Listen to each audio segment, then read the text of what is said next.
दोस्तों, जय Hind. Diamond academy Atrauli Azamgarh के चैनल पर आप सभी का तहे दिल से स्वागत है। हम आइए देर न करते हुए हम अपने टॉपिक पर चलते हैं। हमारा टॉपिक क्या है? भारत का भूगोल। भारत का भूगोल जो चल रहा है, इस कड़ी को आगे बढ़ाते हुए आइए अपने टॉपिक पर एक नजर डालते हैं। और दोस्तों, इससे पहले हमारे आप लोगों से यही रिक्वेस्ट है कि आप अपना एक लक्ष्य बनाइए, ताकि आप लोग अपने साथ और कॉपी और कलम लेकर बैठा कीजिए, ताकि हम इसके साथ जो बता दें इसके साथ कुछ बेसिक बातों को भी बताते हैं। उन बेसिक बातों को ध्यान में रखते हुए आइए हम एक एक करके जानने का प्रयास करते हैं। लक्षद्वीप की राजधानी, लक्षद्वीप की राजधानी कवरत्ती है। लक्षद्वीप में कुल द्वीपों की संख्या, लक्षद्वीप में कुल द्वीपों की संख्या 36 है तथा अंडमान और निकोबार में कुल द्वीपों की संख्या 572 है। मिनिकॉय और मालदीव को अलग करता है, मिनिकॉय और मालदीव को अलग करता 8 डिग्री चैनल तथा लक्षद्वीप एवं मिनिकॉय को अलग करता है 9 डिग्री चैनल। लक्षद्वीप समूह का सबसे बड़ा द्वीप, लक्षद्वीप समूह का सबसे बड़ा द्वीप आंड्रोट और लक्षद्वीप समूह का सबसे छोटा द्वीप बिट्रा हो जाएगा।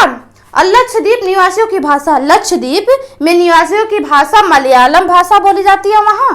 और पंबन द्वीप, पंबन द्वीप आदम ब्रिज का भाग जिसे राम सेतु के नाम से भी जाना जाता है, पंबन द्वीप आदम ब्रिज का भाग स्थित है। भारत श्रीलंका के बीच, भारत श्रीलंका के बीच मन्नार की खाड़ी में स्थित है। और मन्नार की खाड़ी कहाँ स्थित है?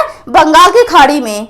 न्यू मोर द्वीप स्थित है, न्यू मोर द्वीप स्थित है बंगाल की खाड़ी में। और यदि आप लोग पूछ ले बंगाल की खाड़ी कहाँ स्थित है, तो हमारे हिंद महासागर में बंगाल की खाड़ी स्थित है। भारत की नदियों के अपवाह तंत्र को 2 भागों में बांटा गया, भारत की नदियों को अपवाह के तंत्र में 2 भागों में बांटा गया है। वह 2 भाग है हिमालयी एवं प्रायद्वीपीय। इन 2 भागों में भारत की नदियों को बांटा गया है। कुछ प्रमुख हिमालयी नदियां, जैसे कुछ प्रमुख हिमालयी नदियां गंगा, सिंधु, सतलज एवं ब्रह्मपुत्र। भारत की सबसे लंबी नदी, भारत की सबसे लंबी नदी गंगा, जिसकी लंबाई है 2525 किलोमीटर। गंगा निकलती है, गंगा गंगोत्री के पास गोमुख से जब गंगा निकलती है तब इसे भागीरथी के नाम से जाना जाता है। और इसे गंगा के नाम से कब जाना जाता है? भागीरथी और अलकनंदा जब देवप्रयाग में आकर मिलते हैं तब इसे गंगा के नाम से जाना जाता है। जैसे देखिए हमारे भागीरथी हो गया और ये अलकनंदा आकर देवप्रयाग में मिलते हैं, तब गंगा के नाम से जाना जाता है।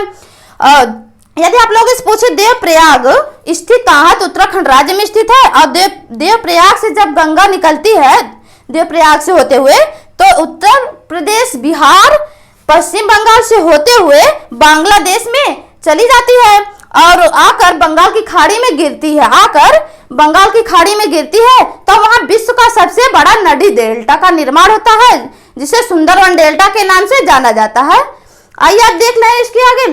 अलकनंदा एवं भागीरथी जब देवप्रयाग में मिलती है तब संयुक्त रूप से कहलाती है गंगा। अभी हमने देखिए बताया इसके पहले, और गंगा कहलाती है। आइए कुछ इस कड़ी में देखते हैं। बद्रीनाथ मंदिर है, बद्रीनाथ मंदिर है अलकनंदा नदी के तट पर बद्रीनाथ मंदिर स्थित है। बांग्लादेश में गंगा को कहा जाता है, बांग्लादेश में गंगा को कहा जाता है पद्मा के नाम से कहा जाता है। बांग्लादेश में ब्रह्मपुत्र को कहा जाता है जमुना।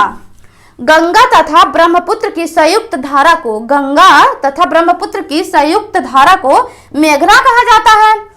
बिहार का शोक कहलाती है, बिहार का शोक कहलाती है कोसी नदी और उड़ीसा का शोक कहलाती है महानदी। बंगाल का शोक कहलाती है दामोदर नदी।